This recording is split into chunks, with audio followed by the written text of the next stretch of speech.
السلام علیکم ورحمۃ اللہ وبرکاتہ۔ ناظرین، چلیے اب جان لیتے ہیں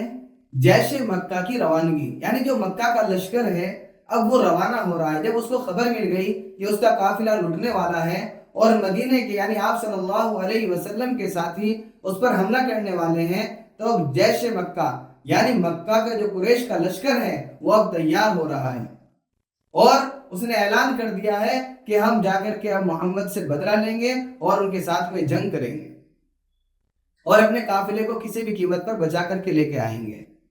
قرآن کریم نے اسی انداز کو بیان کرتے ہوئے کہا ہے کہ وہ لوگ نکلے اپنے گھروں سے اتراتے ہوئے اور لوگوں کو دکھاتے ہوئے، اللہ کے راستے سے روکتے ہوئے، یعنی بڑے ضعف میں وہ وہاں سے نکلے۔ آپ صلی اللہ علیہ وسلم نے فرمایا کہ وہ دھار اور ہتھیاروں کو دکھاتے ہوئے اور گاجے بجاتے ہوئے اور لوگوں کو دکھاوا کرتے ہوئے پوری حمیت اور غیرت کے ساتھ وہاں سے نکلے کہ آج محمد صلی اللہ علیہ وسلم کی اور اس کے لوگوں کی اتنی ہمت ہو گئی ہے کہ وہ قریش کے قافلے کی طرف آنکھ اٹھا کر کے دیکھ رہے ہیں، آج ہم یہاں سے نکلیں گے اور ان کی اینٹ سے اینٹ بجا دیں گے۔ لیکن راستے میں ہی ابو سفیان نے ان کو خبر کر دی کہ ہمارا قافلہ جو ہے وہ صحیح سلامت ہے، کسی طرح کی کوئی دقت نہیں ہے، آپ جس مقصد کے لیے آ رہے ہو یعنی قافلے کو بچانے کے لیے، تو آپ اب واپس چلے جائیے۔ قافلہ کیسے بچا؟ ابو سفیان انتہائی ہوش مند انسان تھے۔ انہوں نے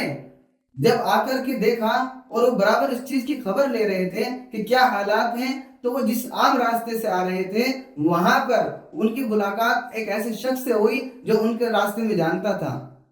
اس سے پورے بارے میں ان کو معلوم پڑ گیا کہ محمد صلی اللہ علیہ وسلم بھی تیار ہیں اور دوسرے لوگ بھی ادھر سے نکل پڑے ہیں۔ تو ابو سفیان نے شمال کا راستہ چھوڑ کر کے وہ مغرب کی طرف نکل گیا اور ساحل کے کنارے سے ہوتا ہوا مکہ کو پہنچا۔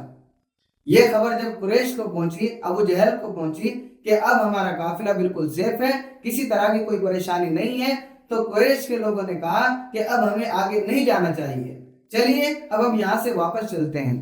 لیکن قریش کا سرگنا جو لیڈر تھا، جس کے سر پر اس وقت پگڑی رکھی ہوئی تھی، وہ تھا ابو جہل۔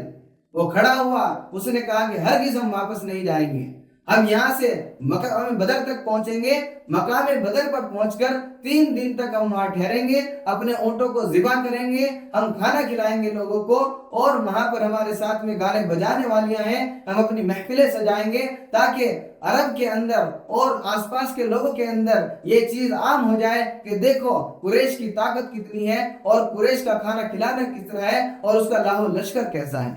اس فخرانہ غرور نے قریش کو اور ابو جہل کو لے ڈوبے۔ اخنس بن شریک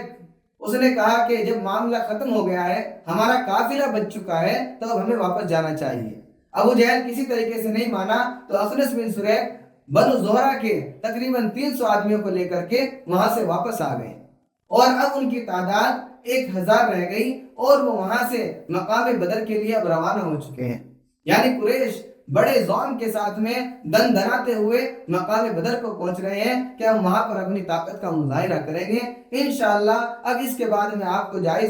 ہم جائزہ لیں گے آپ صلی اللہ علیہ وسلم کے لشکر کا کہ وہاں پر کس طرح کے حالات ہیں اور کس طرح سے ان کے اندر خبر رسانی ہو رہی ہے اور کیا اقدامات کیے جا رہے ہیں۔ تب تک کے لیے السلام علیکم ورحمۃ اللہ وبرکاتہ۔